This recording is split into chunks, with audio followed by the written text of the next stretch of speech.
Ang pelikula ay nagsisimula sa pangunahing tauhan kasama ang kanyang pamilya na nanananghalian ng ang pangunahing tauhan ay nakatanggap ng tawag sa telepono. Sa katunayan, ang pangunahing karakter ng pelikula ay isang pulis na naabisuhan ng isang pagpatay. Nagmamadali siyang pumunta doon at pinanood ang pumatay na kalmadong nakaupo doon na may sakit dahil sa isang allergy na nakakaapekto sa kanyang buong katawan. Pagpasok ng pulis, nakita niya ang mga bangkay na pinagsama-sama pagkatapos ng brutal na pagpatay. Ipinaalam sa kanya ng kanyang mga kasamahang opisyal na hindi nagaganap dito ang pagpatay. Bagkus, dinala rito ang mga bangkay pagkatapos nilang patayin. Nang maglaon, dumating sila sa lugar ng pagpatay, na kakaibang lugar, na parang may nagsagawa ng ritual doon. Marami silang nakitang mga bagay na may kinalaman sa black magic doon.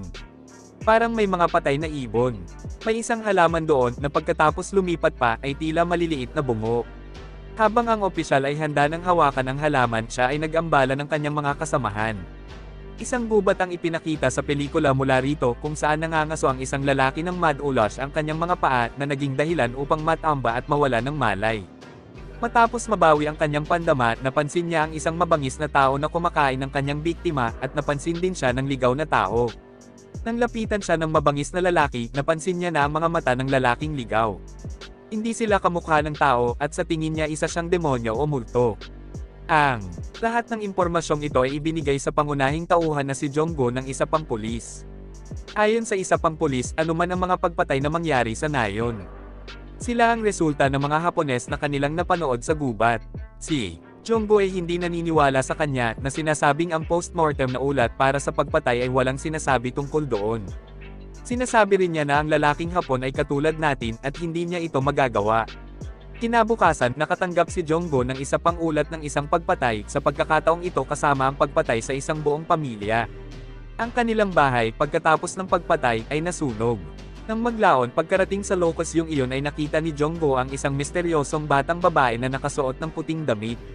Sinasabi ng babaeng iyon na bago siya namatay, nakilala niya ang mag-asawang ito.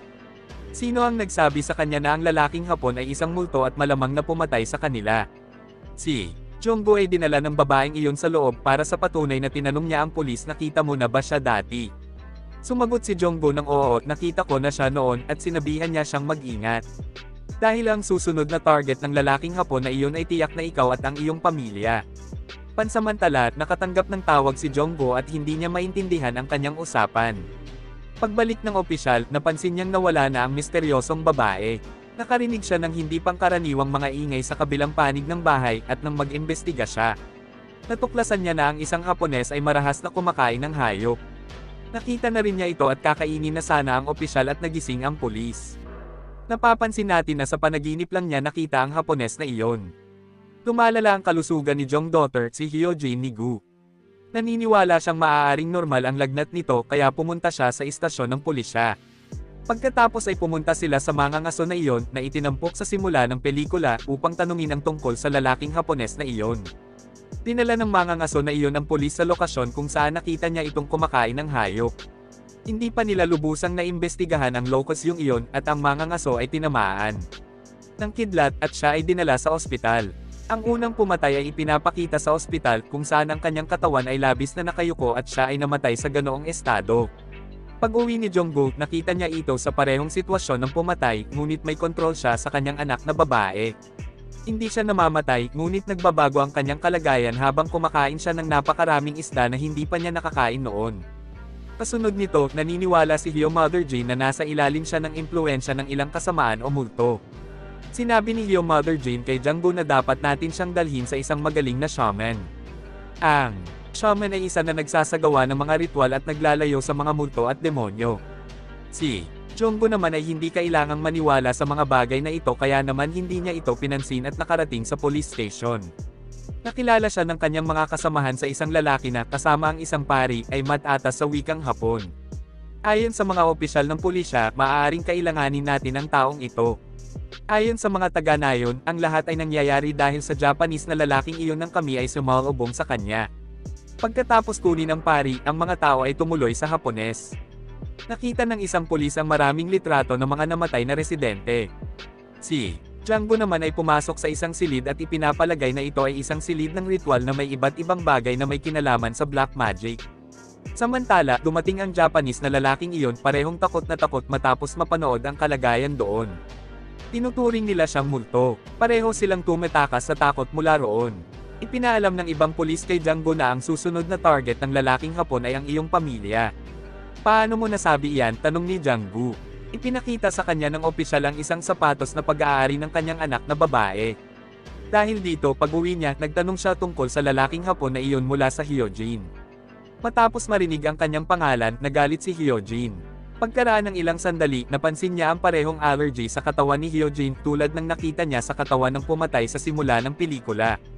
Agad na dinala ni Django ang pari sa lalaking Hapon na dumating upang tingnan ang mga larawan ng mga patay. Pagdating niya, natuklasan niyang walang litrato kaya binasag niya ang lahat sa basahan. Habang nanunood siya, inatake siya ng asong Hapon at pinatay niya ang aso. Habang papalapit sa kanya ang lalaking Hapon, pinagbantaan niya ito na sinasabi, kung hindi ka aalis sa lugar na ito sa loob ng 3 araw, papatayin kita gaya ng ginawa ko sa asong ito. Sa kabilang panig, ang kalagayan ni Hyojin ay nabigo kaya inimbitahan ni Django ang isang shaman sa kanyang tahanan.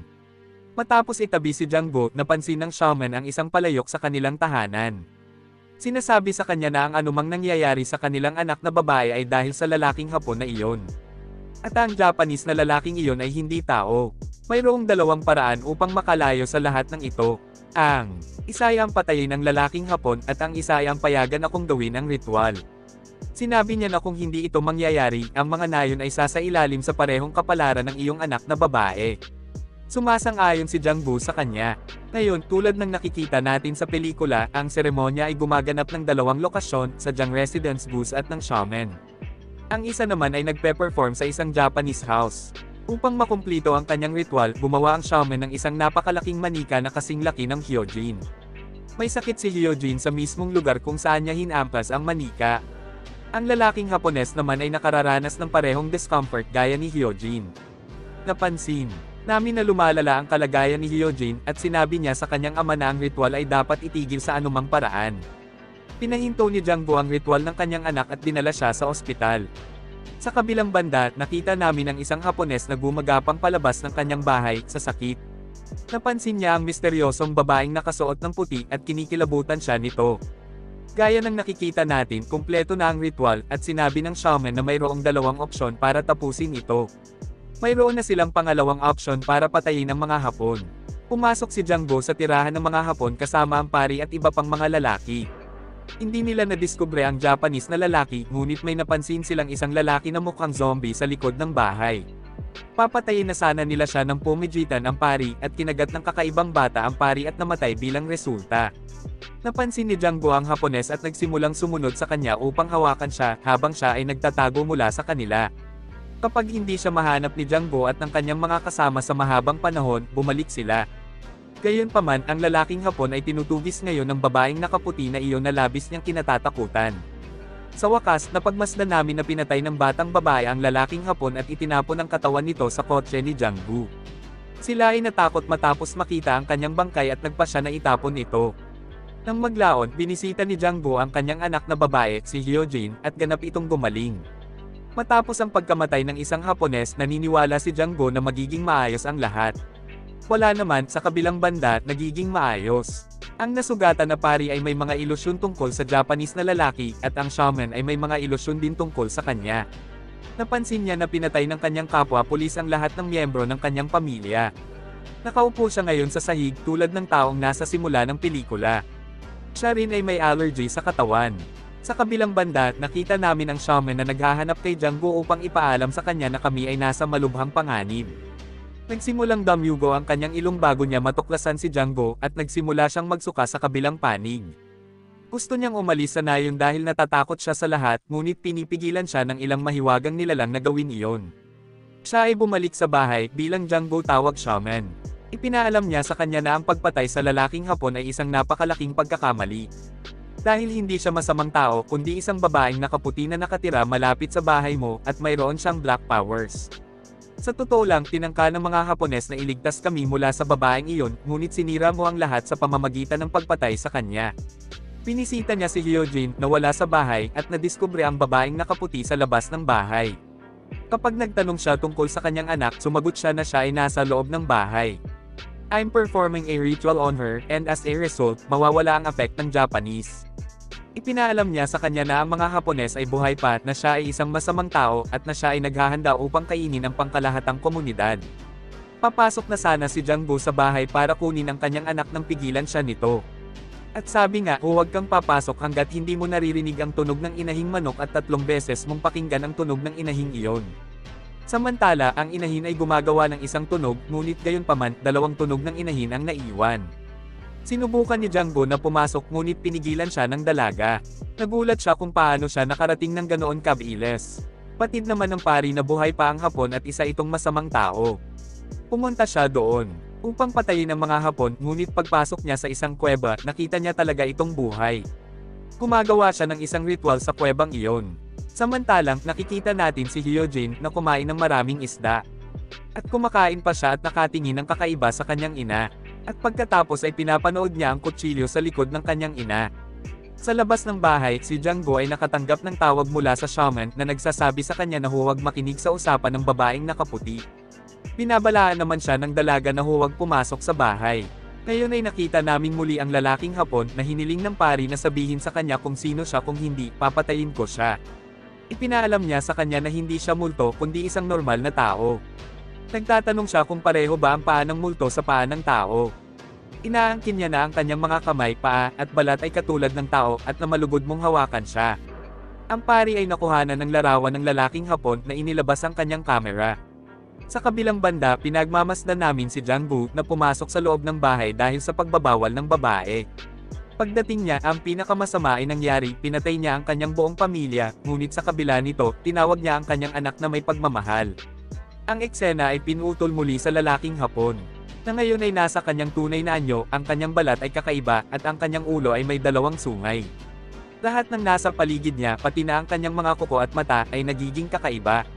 Ang babaeng nakaputi ay isang magandang babae na may puting kapangyarihan, habang ang lalaking Hapon ay isang tunay na demonyo tulad ng alam natin.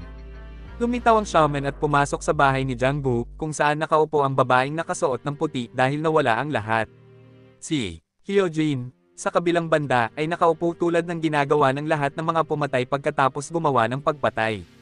Pumasok siya sa bahay at bumalik pagkatapos kunan ng larawan ang lahat ng mga patay na tao. Habang itinatago niya ang mga larawan sa tabi ng kanyang sasakyan, isang kahon ang dumulas mula sa kanyang mga kamay na naglalaman ng lahat ng mga larawan ng mga patay. Alam namin na ang shaman ay nauugnay sa lalaking Hapon na iyon at naruroon siya noong nagsagawa siya ng isang ritual kay Hyojin. Nasasaktan siya dahil sa mga ritual ng babaeng nakaputi, hindi dahil sa shaman. Sa ngayon, nakita namin ang shaman na umalis sa nayon nang siya ay mahuli. Sa pamamagitan ng mga supernatural na nilalang ng lalaking Hapon, siya ay nagtatrabaho para sa kanya. Nagtatapos ang pelikula sa pagkapanalo ng lalaking Hapon na iyon.